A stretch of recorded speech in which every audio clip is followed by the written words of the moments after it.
Do you want to know how you can change language on Shein? If yes, then this video is for you. Hello and welcome to One Two Step. It's your host back again with yet another interesting tutorial video. In this video, I'm going to teach you how you can change your language on Shein. Go ahead and open Shein, which is on your phone. It will take you to this page.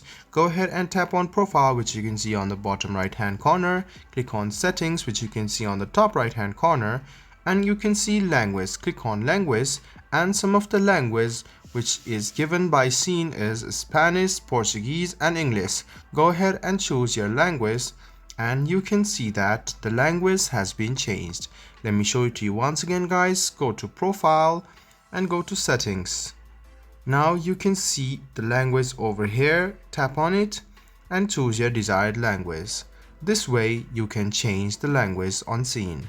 I hope this video was helpful for you. If you still have any kind of confusion, please do mention us on the comment section down below. Like the video, subscribe to the channel and do hit the bell button for more. Hope to see you in the next video as well. Until then, goodbye, take care and make sure you enjoy.